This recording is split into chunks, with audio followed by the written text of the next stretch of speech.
Assalamualaikum warahmatullahi wabarakatuh. Perkenalkan, nama saya Dian Puji Rahayu. Di sini saya akan membahas tentang materi teks puisi. Nah, untuk CP-nya yaitu menyimak, berbicara, dan mempresentasikan.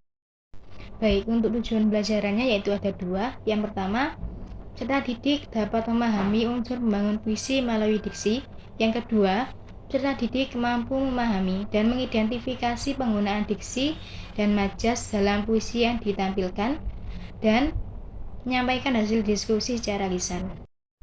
Baik, langsung kita mulai saja materinya. Yang pertama yaitu pengertian puisi. Nah, sebelumnya kalian sudah tahu belum sih apa sih itu puisi? Nah, puisi adalah jenis karya sastra yang menggunakan kata-kata indah dan penyairnya mengungkapkan pikiran dan perasaan dengan mengutamakan keindahan kata-kata. Jadi, bisa dibilang puisi itu adalah kata-kata indah, kata-kata yang dibuat oleh penyair. Selanjutnya yaitu ciri-ciri puisi. Nah, ciri-ciri puisi itu apa aja sih? Nah, yang di sini yang pertama yaitu ada puisi terdiri dari beberapa bait. Biasanya setiap bait terdiri dari 4 baris atau larik. Kemudian ciri-ciri yang kedua, puisi menggunakan diksi atau kata-kata yang bersifat kiasan untuk memperindah bunyi. Yang ketiga, menggunakan rima. Rima itu apa sih? Rima adalah pengulangan bunyi, baik dalam baris, larik, atau sajak. Biasanya berupa AA, BB, atau AB. Kemudian ciri-ciri yang keempat yaitu bahasa yang digunakan bersifat konotatif. Konotatif itu kan berarti tidak sebenarnya ya. Jadi dalam puisi itu menggunakan kiasan atau makna tidak sebenarnya. Kemudian yang terakhir yaitu puisi biasanya menggunakan majas atau paribahasa. Nah, selanjutnya yaitu unsur-unsur pembangun dalam puisi. Nah, unsur pembangun dalam puisi itu ada berapa sih kira-kira? Nah, di sini ada dua. Yang pertama yaitu unsur batin, yang kedua unsur fisik. Yang pertama yaitu unsur batin. Unsur batin dalam puisi meliputi tema, perasaan, nada, suasana, dan amanat. Itu termasuk dalam unsur pembangun batin, unsur batin dalam pembangun puisi. Kemudian yang kedua yaitu ada unsur fisik pembangun puisi. Ada apa aja sih? Yang pertama yaitu ada diksi, imajinasi, kata konkret, majas, dan tipografi. Selanjutnya yang akan kita bahas yaitu unsur batin dalam puisi. Yang pertama yaitu ada tema. Tema adalah ide pokok atau gagasan utama yang mendasari puisi. Tema adalah inti dari apa yang ingin disampaikan oleh penyair kepada pembaca. Nah, seperti dalam contoh tersebut kan terdapat puisi langkah kecil ya. Kira-kira menurut kalian itu termasuk puisi jenis apa sih? Nah, iya, betul sekali. Nah, di sini termasuk jenis puisi bertema perjuangan. Kenapa perjuangan? Karena terdapat kata jatuh bangun jati cerita, namun harapan tetap menyala. Kemudian yang kedua yaitu ada perasaan.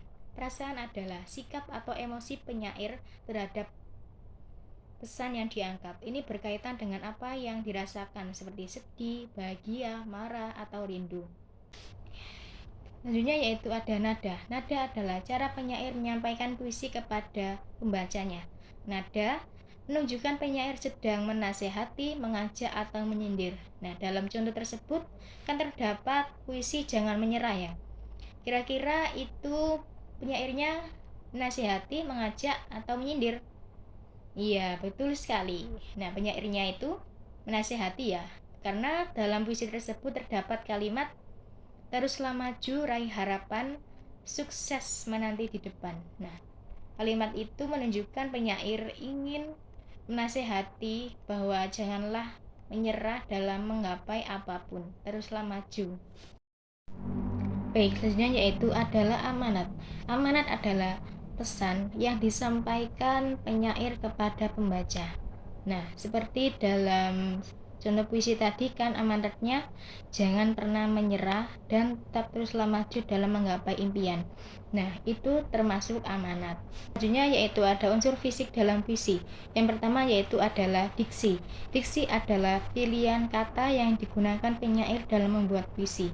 Fungsinya itu apa sih kira-kira? Nah, fungsinya yaitu untuk memperindah puisi dengan menggunakan kiasan, sehingga pembaca itu ikut merasakan apa yang dirasakan oleh penyair, sehingga feel-nya itu seperti rasa itu, feel-nya dapat dalam puisi tersebut. Nah, seperti dalam contoh, senja merona di ufuk barat sama senja warna merah di ufuk barat. Nah, menurut kalian kira-kira lebih bagusan yang mana? Merona atau warna merah? Pasti yang merona kan. Nah, itulah fungsinya diksi dalam puisi, untuk memperindah kata dan sehingga pembaca ikut merasakan feel-nya. Yaitu ada imajinasi. Imajinasi adalah gambaran yang ditimbulkan dalam pikiran penyair, seolah-olah pembaca dapat melihat, mendengar, atau merasakan. Nah, imajinasi di sini ada 3 ya. Pertama ada imajinasi pendengaran, imajinasi penglihatan, dan imajinasi perasaan. Pertama yaitu adalah imajinasi penglihatan. Imajinasi penglihatan adalah imajinasi yang membuat pembaca seolah-olah ikut melihat apa yang ditulis oleh sang penyair. Contohnya, langit biru berwarna cerah. Nah, kalau kalian mendengar kalimat itu kan kalian bisa membayangkan kan, bisa melihat bahwa langit biru itu berwarna biru dan cerah. Selanjutnya yaitu adalah imajinasi pendengaran. Imajinasi pendengaran adalah imajinasi yang membuat pembaca seolah-olah ikut mendengar suara. Nah, contohnya suara ombak bergemuruh. Nah, kalau kalian mendengar suara ombak bergemuruh kan kalian bisa membayangkan kan bahwa ombak itu bergemuruh, bisa mendengar dan merasakan. Nah, itulah yang dimaksud dengan imajinasi. Kemudian yang ketiga ada imajinasi perasaan. Imajinasi perasaan adalah imajinasi yang membuat pembaca seolah-olah ikut merasakan perasaan atau emosi yang dirasakan oleh sang penyair. Contohnya, hatiku terasa hampa dan sunyi. Nah, kalau kalian mendengar kalimat itu kan kalian bisa merasakan kan bagaimana perasaan sang penyair itu. Hatiku terasa hampa dan sunyi. Nah, itulah yang dimaksud dengan imajinasi perasaan. Kalian bisa membayangkan dan ikut merasakan apa yang dirasakan oleh sang penyair. Dan yaitu ada kata konkret. Kata konkret adalah kata yang dapat ditangkap sehingga membuat puisi lebih nyata. Contohnya, bunga mawar berwarna merah di taman. Nah, kalau kalian mendengar kata mawar merah, berarti kan kalian bisa membayangkan kan kalau mawar itu berwarna merah. Nah, itulah fungsinya kata konkret. Kemudian yang kedua ada tipografi. Tipografi adalah bentuk atau tata letak puisi. Tata letak puisi seperti bait, rima, sajak, dan lain-lain itu termasuk dalam tipografi. Kemudian ada majas. Majas adalah perumpamaan atau ungkapan yang ditulis dalam puisi sehingga puisi menjadi lebih dalam atau lebih bermakna. Nah, majas itu kan ada banyak ya. Ada personifikasi, metafora, hiperbola, asosiasi, dan lain-lain. Itulah fungsinya majas dalam puisi. Baik, mungkin cukup sekian materi yang dapat Ibu sampaikan. Terima kasih atas perhatiannya. Ibu akhiri, wassalamualaikum warahmatullahi wabarakatuh. Tetap semangat belajar ya anak-anak. Sampai jumpa kembali. Bye-bye.